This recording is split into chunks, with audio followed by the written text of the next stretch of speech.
magazine cinéma de Radio J. Bonjour à tous. J'ai aujourd'hui le plaisir trop rare d'avoir Steve Suissa avec nous en direct de Tel Aviv cette fois-ci. Bonjour Steve.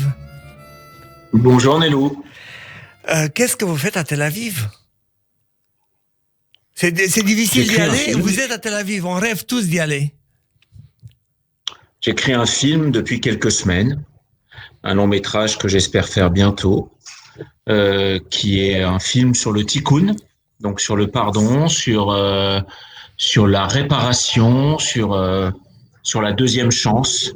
Un film où des personnages vont se retrouver sur cette terre sainte. Ils ne se connaissent pas, ils sont pas forcément de confession juive, et ils arrivent à un moment dans leur vie où ils cherchent du sens, où ils cherchent à se réparer, où ils cherchent à tordre leur vie pour trouver leur vraie façon de vivre. Donc voilà, je prends du temps ici avec Michael et Elia pour travailler sur ce scénario que j'espère faire bientôt. Et je prépare d'autres choses. Alors on va parler parce qu'avec vous, c'est jamais une seule chose. On va procéder dans l'ordre. Comme vous, ici à Paris, vous êtes pour moi, vous êtes le meilleur metteur en scène du moment. C'est clair. Et heureusement, je suis pas le seul à le penser, puisque vous êtes celui qui a le plus de succès actuellement à Paris depuis une bonne dizaine d'années. Quelle est aujourd'hui l'actualité théâtrale en Israël, puisque si vous êtes sur place, j'imagine que vous suivez ça de très près. En Israël, aujourd'hui, on est parti pour l'auréole d'une deuxième pandémie qui, j'espère, va se calmer bientôt, puisque il y a beaucoup de tests. Donc, il y a quelques cas depuis quelques jours qui augmentent. Sur les événements culturels, on a le droit à des salles de 250 personnes, ce qui est pas mal, mais ce qui laisse pas avec espace entre les spectateurs ou avec espace entre les spectateurs, avec gel, avec masque, avec thermomètre. Donc c'est assez compliqué. Et moi, je suis aussi en Israël parce que avec Cécile Benz, directrice de mes écoles, on a une école à Natania, une école à Ashdod et une école à Tel Aviv, d'adolescents et d'adultes sur lequel elle donne des cours de théâtre et sur lequel je vais faire des stages d'été et pour les adultes et pour les enfants. On va en parler. C'est quelque chose qui... On va en parler. C'est pour ça que on a une liste, parce que déjà, vous organisez le 27 juillet une masterclass pour adultes. Pour un public adulte. Parlez-nous de ce masterclass. Les masterclass, moi, en tant que spectateur, ça m'a toujours donné de la force, ça m'a toujours donné de l'espoir. Il y a toujours une phrase, comme dans un livre, qui m'est restée et qui m'a aidé à attaquer mes lendemains. Et donc, je me dis qu'après cette période de confinement, vu que la plupart des francophones vont se retrouver bloqués dans le pays et pouvoir ne partir qu'à travers le pays et faire ce qu'on appelle ici des tioul, je me suis dit que ce serait une bonne idée de se retrouver, de refaire un rassemblement d'amour, de retrouver plein de gens qui n'ont pas forcément envie d'être artistes, qui ont juste envie d'être eux-mêmes, ce qui est déjà beaucoup, d'aller sur scène, de jouer avec leurs émotions, d'affirmer leur sincérité, d'affirmer leurs contradictions, d'affirmer leurs paradoxes, d'être dirigé, de partager ça avec des gens qui connaissent pas, donc des inconnus, des étrangers, puisque avant cette masterclass, ils se connaîtront pas peut-être tous. Et j'aime bien cette idée de cours collégial comme ça, où pendant 4-5 heures, on filme les gens qui vont sur scène, on se découvre entre nous, on partage des choses, on partage le moment présent, parce que je pense que souvent ça permet de provoquer des déclics, de provoquer des envies d'aller plus loin dans ce qu'on est soi et d'accepter d'être soi-même. Voilà. Et en ça, la thérapie d'acteur ou le fait d'être sur scène nous permet parfois d'oser faire des choses qu'on n'ose pas faire dans sa propre vie. Alors ça va sur le compte des improvisations, ça va sur le compte des personnages, ça va sur le compte de fait d'être sur scène et donc oser parce qu'on n'est pas chez soi et qu'on n'est pas devant des gens qu'on connaît très bien. Et donc ça nous permet de sortir d'autres couleurs de ce qu'on a en soi parce que la personne en face de nous est dans le même cas que nous, donc elle va pas nous juger ou elle va pas avoir d'a priori. Et c'est tout souvent salvateur de faire ça. Donc j'ai très envie de faire ça avec des adultes et j'ai très envie de faire ça pendant cette période parce que je pense qu'elle est importante. Voilà, et pour réserver, c'est Cécile Benz que vous venez de citer, 00972 54 62 666 03. Je l'ai dit un peu vite, mais on va revenir parce que il y a d'autres réservations au même numéro. Donc ça, c'est le masterclass qui aura lieu, la masterclass le 27 juillet à 17h. Ensuite, il y a un séminaire, vous venez de parler d'un séminaire pour enfants. Oui. Le 3 et 4 août, c'est toujours, je l'ai pas dit, au théâtre Suzanne Dalal, lieu magnifique, salle de répétition et salle de spectacle de Batcheva, de la grande compagnie, et un lieu, un environnement exceptionnel entre les restaurants, les cafés, il y a une ambiance vraiment. Alors, parlez-nous de ce stage de théâtre pour adolescents 13-18 ans, qui est gratuit. Écoutez, moi, à travers le festival de théâtre français en Israël qu'on a monté depuis 3 ans avec Jean-Marc Dumontet, j'ai vu des centaines d'adolescents venir parce que soit c'était des grandes vedettes, soit parce que les spectacles étaient drôles comme François-Xavier de Maison ou Harry Habitant, soit parce que leurs grands-parents les invitaient à voir le livre de ma mère avec Patrick Timsit et que tout d'un coup ils étudiaient ça à l'école. Mais venir pour la première fois au théâtre. Et donc je me suis reconnu là-dedans parce que malgré tout l'amour que m'ont donné mes parents, on n'est pas forcément dans une éducation et dans un processus où on va à la librairie et on va au théâtre. C'est voilà, il faut avoir des parents qui aiment ça très fort ou qui ont été eux-mêmes éduqués par ça, et c'est pas forcément la majorité. Et tout d'un coup, j'ai vu ces enfants, ces adolescents ressortir ébahis parce que ils avaient une image de théâtre qui était une image très chiante. Une image de gens qui montaient sur scène, qui déclamaient en regardant l'horizon avec une énorme mémoire, un texte où au bout de 5 minutes, 10 minutes, on se disait « mais j'ai pas lu tous ces livres, j'ai pas tous ces repères historiques ». C'est souvent des comédiens qui parlent plus pour eux que pour le public. Et peut-être qu'une des spécificités de votre travail au théâtre, c'est justement les comédiens parlent au public dans vos mises Exactement. en scène. Donc, c'est, en tous les cas, être soi, être simple, être accessible, être dans une ultra-sincérité. Et donc, par rapport à ça, j'ai vu plein d'adolescents venir vers moi me dire on peut pas aller dans les loges, on peut pas faire une photo avec l'acteur, on peut pas lui dire bonjour, on peut pas faire un selfie. Et à un moment, je me suis dit, il y a 120 000 francophones dans ce pays. D'ici quelques années, on sera sûrement 200 000 dans ce pays francophone. Et le théâtre, c'est un truc génial parce que moi, quand j'étais au Cours Florent, il y a 30 ans, on était 3005. Il y en a 3 qui font ce métier sur les 3005. Mais toutes ces personnes que j'ai rencontrées pendant ces 30 ans, il n'y a personne qui a regretté cette aventure. Tout le monde me dit ou s'est dit à un moment, mais c'est super parce que ça combat notre timidité, ça nous permet d'avoir le regard des autres, ça nous permet d'aimer nos défauts, ça nous permet de prendre conscience de l'osmose qu'il y a ou qu'il n'y a pas entre notre esprit et notre corps. Ça nous permet tout d'un coup d'être nous-mêmes. Ça nous permet de nous montrer que ça sert à rien de tricher. Et ça nous permet d'avoir des éclats de rire et des émotions. Donc le théâtre, c'est une thérapie, entre guillemets, même si j'aime pas ce mot, formidable. Ça permet d'avancer. Ça permet d'avancer avec les autres et ça permet d'avancer avec soi-même. Donc, on a eu l'idée de monter ces 3 écoles, avec le FSJU Israël, avec la Fondation pour le judaïsme, avec la SACD, avec Arena Tel Aviv, qui nous ont aidés comme partenaires. Et aujourd'hui, on a de plus en plus de demandes. Et je trouve que c'est formidable parce que tout d'un coup, ça me donne, et ça donne à mes équipes plein d'envie. Ça veut dire que à partir de l'année prochaine, avec ces élèves, adultes et adolescents, je vais monter des vrais spectacles qui vont être une sorte de festival off, avec des prix beaucoup moins chers, puisque on n'aura pas à payer des droits d'auteur, des vedettes et des transports et tout ça, pour que tout d'un coup, les gens puissent voir des jeunes et des moins jeunes être sur scène après avoir fait un grand travail et tout d'un coup prennent goût et amour au théâtre. Parce que je pense que tout d'un coup, dans nos éducations, dans nos dépassements, dans nos élévations, dans notre intellect, dans notre envie, c'est génial de pouvoir transmettre ça. C'est génial de pouvoir échanger ça. C'est génial d'avoir comme ami un monologue dans un livre, de regarder Cyrano de Bergerac et de se dire c'est totalement actuel. Mais qu'est-ce que c'est beau quand la beauté du cœur dépasse la beauté physique. Et tout ça, c'est une question de se passer la balle, c'est une question d'éducation, c'est une question de culture, c'est une question de mélanger le culte et la culture, c'est une question tout d'un coup de réinventer.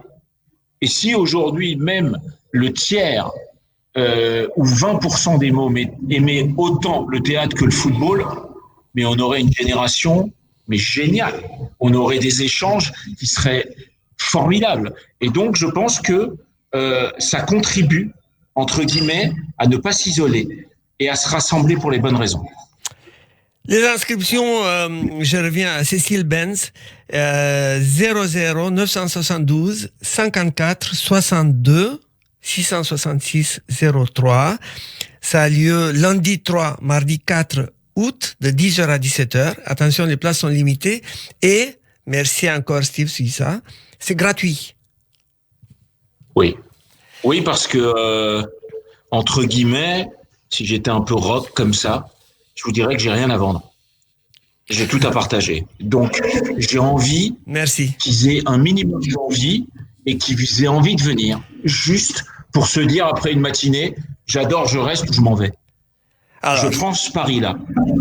Jusque-là, c'était Steve Suissa, metteur en scène, Steve Suissa qui transmet l'amour du théâtre, qui aussi crée une pépinière de futurs comédiens, je pense, je suis sûr. Je suis sûr que pour votre film, vous avez déjà pensé à 2-3 têtes que vous avez remarquées. Et maintenant, oui. Un autre Steve Suissa, réalisateur de films documentaires, avec un film que j'ai hâte de voir parce que je l'ai pas encore vu, Le Chemin des Anges. Parlez-nous de ce film. Il est déjà fini. Personne n'a vu le film. Ah, ben, ça me rassure pas pour autant. Non, je sais bien, mais je veux dire par là qu'on devait faire des projections en juin et avec tout ça, on s'est arrêté. Et vous vous doutez bien qu'avec l'amour que vous avez de Tel Aviv et que le sublime bouquin que vous avez fait dessus et nos rapports, vous auriez été invité à voir le film. Mais on va attendre que tout ça se calme pour que les gens aillent au cinéma et viennent aux projections avec une quiétude. Mais racontez-nous de quoi ce film parle, parce que moi, je connais un peu le pitch qui est vraiment, ça donne envie, on se dit, mais pourquoi j'ai pas eu cette idée? Racontez-nous. Alors, le Chemin des Anges, j'ai rencontré une fille assez incroyable qui s'appelle Linda Bortoletto, qui était dans l'armée. Et à 27 ans, elle perd son papa. Dans l'armée française. Elle se dit qu'une vie bien faite. Dans l'armée française, oui. Dans l'armée française. Mère indonésienne, papa voyage pilote, elle dans l'armée française. Et elle perd son papa. Elle avait une vie toute tracée. Et elle a tout plaqué, elle est partie marcher. Partie marcher à la découverte d'elle-même. Et elle fait des marches incroyables. Ça devient une des plus grandes aventurières et marcheuses du monde. Et un jour, elle monte l'Himalaya et elle croise Israéliens. Et ces 3 marcheurs lui disent « Tu connais Israël ?» « Non. » « Tu sais, il y a un chemin en Israël qui, selon National Geographic, est un des 3 plus beaux chemins du monde. On l'appelle le Shvil Israël. Alors qu'Israël fait 800 km, ce Shvil fait 1000 mètres. Il part du nord au sud. Et souvent, les soldats, après l'armée, pour s'apaiser, font ce chemin. Et ce qu'il y a d'incroyable sur ce chemin, c'est que vivent des gens de toutes les nationalités, de tous les milieux sociaux, qui ont tout plaqué pour vivre avec la nature. Et ces gens-là, quand on tombe chez eux, ils nous offrent à manger et ils nous offrent l'hospitalité parce qu'ils sont tellement ravis qu'on a envie de connaître leur vie. Et donc, on l'appelle le chemin des anges. Et donc, elle me demande de venir en Israël, je l'accueille forcément. Elle fait un premier tour de ce chemin où elle prend des photos, elle fait un deuxième tour où elle interviewe des gens et au bout d'un moment, je me décide d'y aller. Je réunis une équipe et on fait ces 1000 km à pied, à raison de 30 km par jour, avec 3 caméras, un drone, et on fait des images sublimes, et on rencontre ces gens-là, et on suit Linda pendant 1 mois, tous les jours, en se levant à 4 heures du matin pour choper le lever du jour, et en dormant après la dernière étoile, pour choper le plus d'images sublimes. Et c'est un documentaire qui est un documentaire où tout d'un coup, on a une personne qui s'attendait pas à rencontrer une terre pareille et qui en tombe totalement amoureuse. À travers les rencontres qu'elle fait, à travers la diversité de paysages, à travers la diversité de musique, à travers la diversité de gens, à travers la diversité de points de vue. Et ça fait du bien parce que je pense que c'est très important que ce soit pas quelqu'un qui ait des origines qui soient celles-là.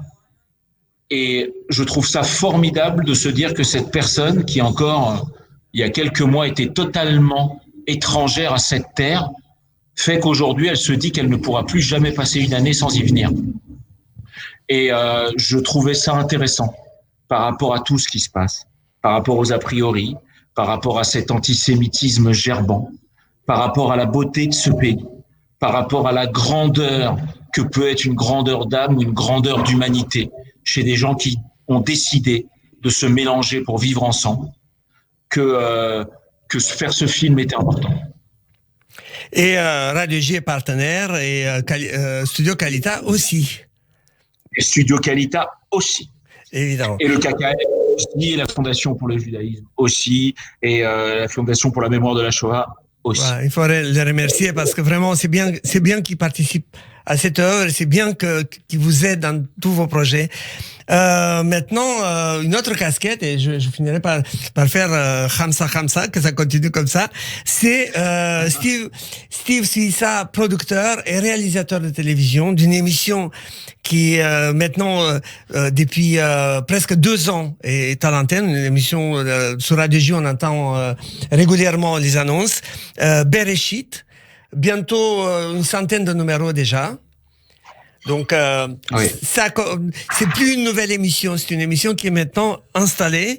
Est-ce que vous avez une idée des invités cet été et surtout la rentrée?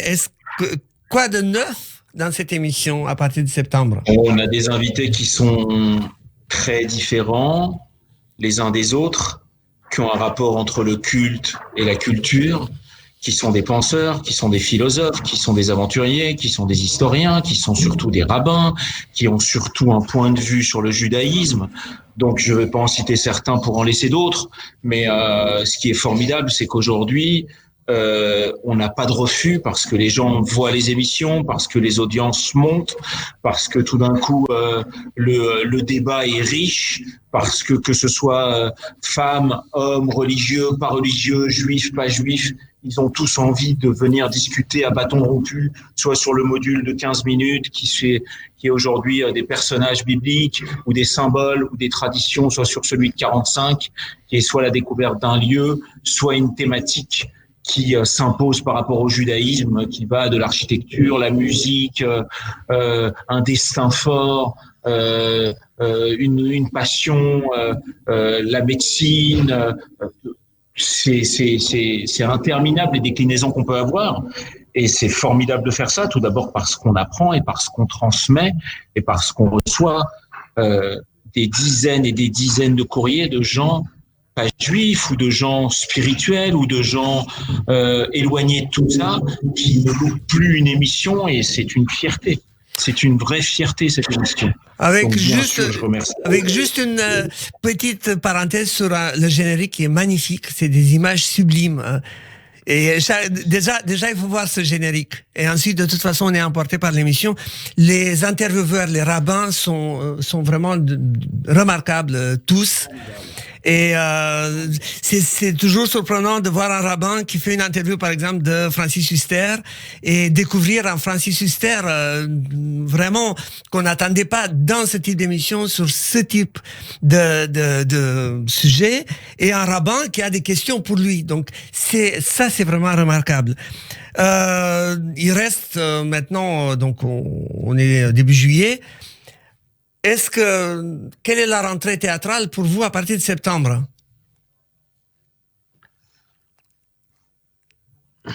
Déjà, dans tout ça, je voudrais remercier mes équipes, si vous le permettez, parce que sans eux, je ne ferais pas autant. Et autant sur Bereshit que sur les écoles, que sur le festival, que c'est vraiment, c'est un sport d'équipe. que de produire, que de fabriquer, que de rêver, que de créer, que d'oser. Donc merci à eux. En ce qui concerne le théâtre, aujourd'hui, ça a été très violent forcément parce qu'on est les premiers à s'être arrêtés et on sera les derniers à reprendre. Et que j'avais 5 pièces à l'affiche très très différentes. Une qui se passe dans une église qui venait de commencer avec Francis Huster et Valentin de Carbonnière, une autre qui se passait dans le Bronx, une autre qui se passait dans un cabaret allemand, une pièce transgenre avec Thierry Lopez, une autre qui se passait dans un salon d'antiquité, une pièce de Laurent Ruquier avec Régis Laspalès, et une autre qui se passait dans un camp de concentration avec Thierry Lhermitte, Fleur de Soleil, d'après l'œuvre de Simon Veil.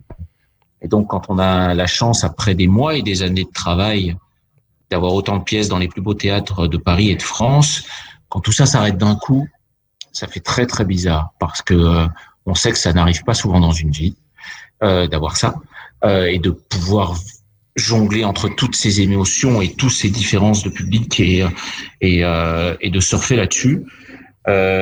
Aujourd'hui, forcément, New York a annoncé avant-hier que tous les théâtres seraient fermés aux États-Unis, y compris Broadway, jusqu'à janvier 2021.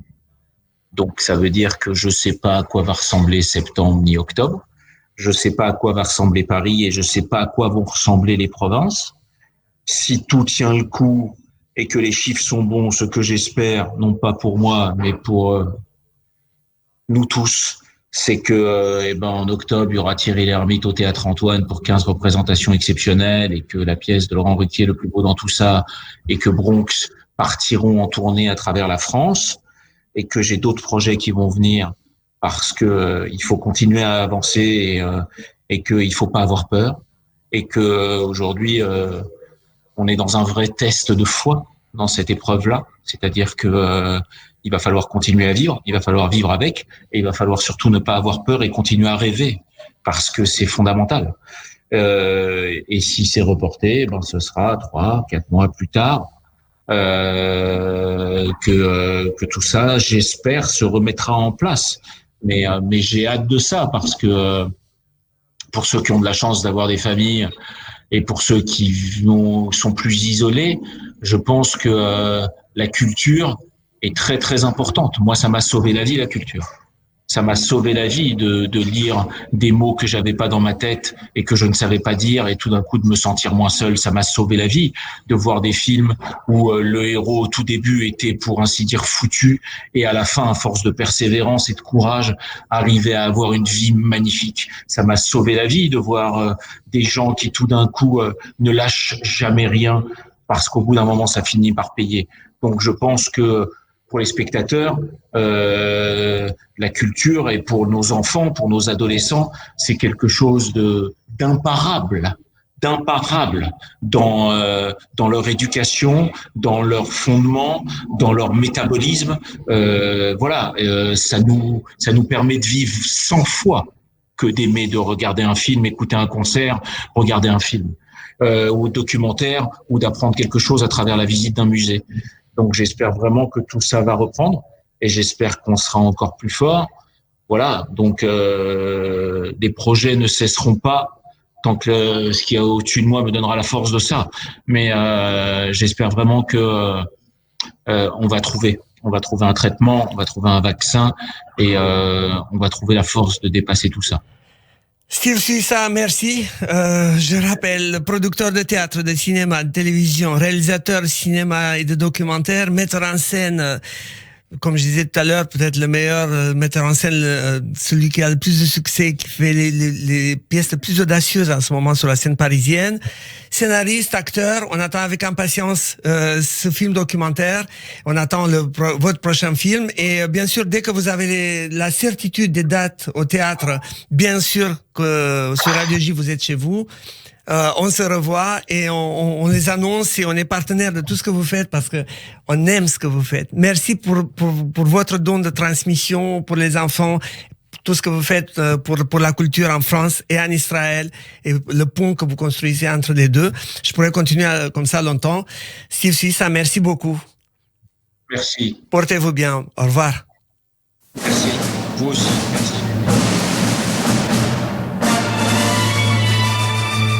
Cinémagie, c'est fini pour aujourd'hui. Rendez-vous la semaine prochaine. Au revoir.